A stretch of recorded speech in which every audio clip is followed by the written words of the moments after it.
আজকে 6ই এপ্রিল বাংলাদেশের 18 কোটি মানুষের তথা আমাদের বাংলাদেশ জাতীয়তাবাদী দল বিএনপির সকল নেতা কর্মী সমর্থকের আজকের একটি আনন্দময় দিন, যে দিন ভাষায় প্রকাশ করার মতো না। আপনার এই ছোট্ট পরিসরে, এই ছোট্ট মাইক্রোফোনের সামনে, ছোট্ট ক্যামেরার সামনে আমাদের অন্তরের যে আনন্দ, আমাদের যে হৃদয়ের যে বহিঃপ্রকাশ, সেটা করা সম্ভব নাও হতে পারে। আমি ছোট কথায় আপনাকে বলি,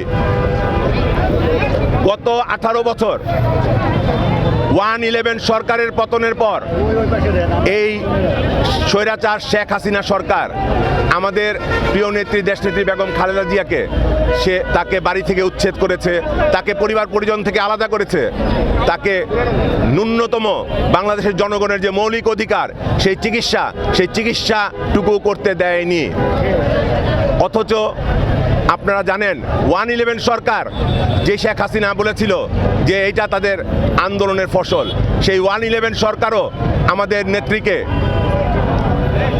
সর্বোচ্চ পর্যায়ে তাকে অত্যাচার অবিচারের মাধ্যমে যেই নির্বাচন দিয়েছে, বিএনপির মতো তৎকালীন সর্বোচ্চ জনপ্রিয় দলকে তারা একটি গিনিপিকের নির্বাচন দিয়ে তাদেরকে মাত্র 33টা আসন দিয়েছে। আপনারা জানেন, ম্যাডাম যদি তখন বিদেশে চলে যেতেন তাহলে তাদের প্রলোভনে তাহলে আজকের এই বাংলাদেশ হয়তোবা অন্য বাংলাদেশ থাকতো না। তার পরবর্তীতে শেখ হাসিনা সরকার, সেই স্বৈরাচার ফেসিস্ট শেখ হাসিনা সরকার 18 বছর তারা বাক স্বাধীনতা কেড়ে নিয়েছে, গণতন্ত্র, স্বাধীনতা, সার্বভৌমত্ব পর্যন্ত হাত দিয়েছে তারা। সেই পর্যায়ে ম্যাডামকে যখন চিকিৎসা করার সুযোগ দেয়নি, তাকে একটি জেলে একটি মাত্র বন্দি রেখে তাকে স্লো পয়জনিং করে তাকে মৃত্যুর কোলে ফেলে দিয়েছে। বাংলাদেশের বিভিন্ন হাসপাতালে ধাপে ধাপে প্রায় 1 বছর চিকিৎসাধীন থাকার পরেও যখন ডাক্তাররা বলেছে বাংলাদেশে তার আর কোনো চিকিৎসার সুযোগ নেই, তখন ও সেই ফেসিস্ট হাসিনার মন গলেনি, উনাকে বাইরে চিকিৎসা করতে দেওয়া হয়নি, উনি ধাপে ধাপে মৃত্যুর কোলে ঢলে পড়েছেন। তারপরে এলো শুভলগ্ন মানে আমাদের ছাত্র জনতার গণ অভ্যুত্থানে বিএনপির নেতাকর্মীদের দীর্ঘ 17 বছরের আন্দোলনের মাধ্যমে যে আন্দোলনের প্ল্যাটফর্ম তৈরি হয়েছিল, সেই প্ল্যাটফর্মের উপর দাঁড়িয়ে ছাত্র জনতার গণ অভ্যুত্থান সংগঠিত হয়েছিল। সেই কত তারিখ? সেই 5ই অগাস্ট। সেই 5ই অগাস্টে ছাত্র জনতার গণ অভ্যুত্থানের বিজয়ের পর সেই বিজয়ের অন্যতম মহানায়ক আমাদের শহীদ ওয়াসিম আকরাম, ছাত্র দলের নেতা, আমাদের প্রায় 1700 নেতা মৃত্যুবরণ করে ছাত্র জনতার গণ অভ্যুত্থানকে সফল করেছে।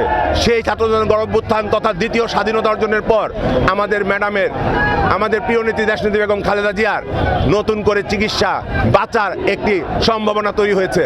উনি বিদেশে চিকিৎসা পাওয়ার একটি সুযোগ তৈরি হয়েছে, উনি চলে গিয়েছেন চিকিৎসা করতে।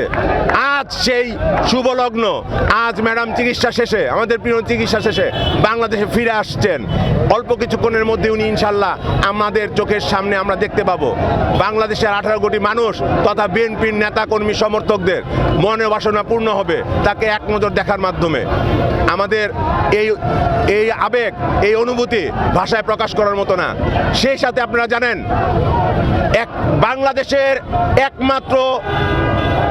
একমাত্র একটি পরিবার, যে পরিবারের পরিচিতি আপনারা জানলে আপনারা নিশ্চয়ই অবাক বলবেন যে বাংলাদেশের সবচেয়ে, আপনি যদি বলেন ইন্টেলেকচুয়াল পরিবার, যদি বলেন আপনি অভিজাত পরিবার, যদি বলেন আপনি প্রভাবশালী পরিবার, সেই পরিবারের মেয়ে হচ্ছে ডক্টর জুবাইদা রহমান।